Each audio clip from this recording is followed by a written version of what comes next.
Cockroach का ये पाचन तंत्र है। कॉकरोच जो है आर्थ्रोपोडा संघ का प्राणी है और इसका वर्ग इंसेक्टा है।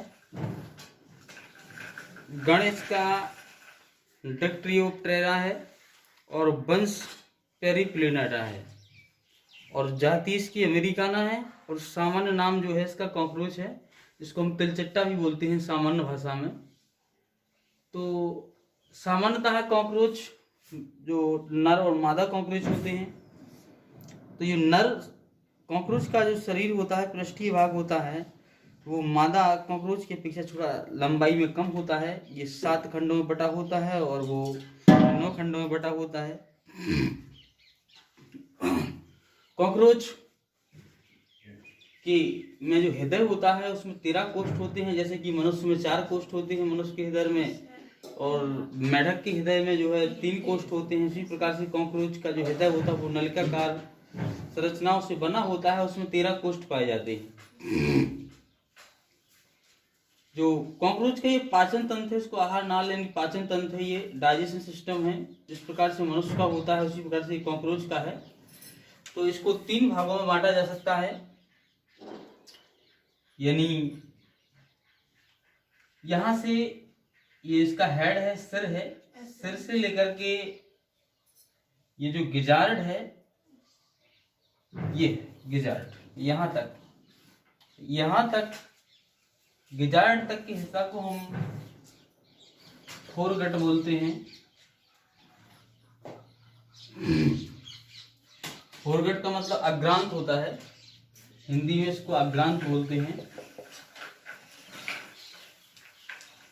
और ये जो गिजार्ड है, गिजार्ड से लेकर के अगर इसको सीधा कर दें, इसको सीधा करते हैं, तो ये जो मेल पीजियन नलिकाएं हैं, मेल पीजियन नलिकाओं सहित यहाँ तक का भाग ये दिखाई दे रहा है, यानी मेल पीज यहाँ से आया सीधा भाग, यहाँ से यहाँ तक, इसका अंत यहाँ तक होगा ना। मतलब मेल पीजियन नलिकाओं को अपन इसमें लेंगे, इस मध्य वाले भाग में, तो साथ में क्या आ जाएंगी, मेल पीजियन नलिकाएं आ जाएंगी, तो यहाँ तक आ जाएगा। तो यहाँ तक का भाग, यहाँ से लेकर के हेपेटिक सीका से लेकर के यहाँ मेल पीजियन नलिकाओं तक के भाग को हम बोलते हैं मिडगट, जिसको मध्यांत बोलते हैं। और यहाँ से देखिए ये जो हेपेटिक्स, ये मेल पीजियन नलिकाएं हैं, मेल पीजियन नलिकाओं के बाद से यानी इलियम से लेकर के, ये इलियम है ना, यहाँ से इलियम स्टार्ट होता है, इलियम से लेकर के लास्ट तक के भाग को, यहाँ तक के भाग को, यहाँ से याद रखना इलियम से लेकर के, ठीक है, इलियम से लेकर के, इलियम वाले भाग से, इलियम से लेकर के और एनस तक, एनस तक के भाग को बोलते हैं हम हैंडगट। इसको हैंडगट कहते हैं। हैंडगट जो होता है इसका पश्चांत्र होता है, यानी कि इसका पिछला भाग होता है, सबसे लास्ट वाला होता है। और इस प्रकार से इसको 3 भागों में बांटा गया है, अग्रांत, मध्यांत और पश्चांत। इसको पश्चनाल या पश्चांत भी बोलते हैं हैंडगट को, या पश्चनाल भी लिख सकते हैं, पश्चांत भी लिख सकते हैं इसको, या क्षुद्रांत भी लिख सकते हैं इसको, हम क्षुद्रांत भी बोल सकते हैं। तो इस प्रकार से ये जो कॉकरोच होता है, कॉकरोच में 3 भाग होते हैं। इसका शरीर पूरा डाइजेशन सिस्टम 3 भागों में बांटा जाता है, जिसमें जो सिर होता है ये हेड होता है, हेड के इसमें मुख होती है जहाँ से भोजन को ये एक्सेप्ट करता है, ग्रहण करता है। 2 जोड़ी इसमें लार ग्रंथियां होती हैं, ये सलेवरी ग्लैंड होती हैं, लार ग्रंथियां होती हैं जो भोजन, सभी लोग जानते हैं कि लार का काम होता है भोजन को डाइजेस्ट करने में सहायता करती हैं।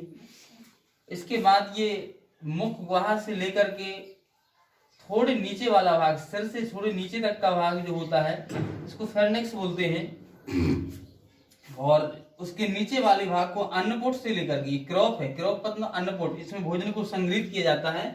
क्रॉप को हिंदी में हम अन्नपोट भी कहते हैं। इसमें भोजन को संग्रहित किया जाता है, इकट्ठा किया जाता है। तो अन्नपुट से लेकर के इसके हेड के थोड़े नीचे यानी फर्नेक्स के नीचे वाले भाग को हम एसोफेगस कहते हैं और इसको अन्नपुट कहते हैं। एसोफेगस से लगा हुआ भाग जो होता है उसको अन्नपुट कहते हैं। अन्नपुट में भोजन को इकट्ठा किया जाता है। अन्नपुट के लास्ट वाले हिस्से से जस्ट लगा हुआ एक भाग होता है जिसको हम गिजार्ड कहते हैं, गिजार्ड कहते हैं। इसमें दांतों की समान संरचनाएं पाई जाती हैं।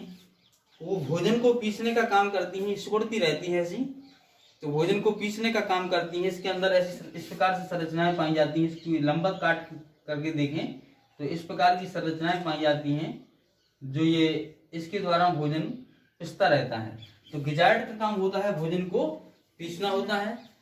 और उसके गिजार्ड के जस्ट नीचे से 7-8 अंगुली के समान संरचनाएं होती हैं जिनको हम हेपेटिक सीका के बोलते हैं। इनको हम हेपेटिक सीका बोलते हैं। ये 7-8 अंगुली के समान संरचनाएं होती हैं जिनको हेपेटिक सीका कहते हैं। और इसके नीचे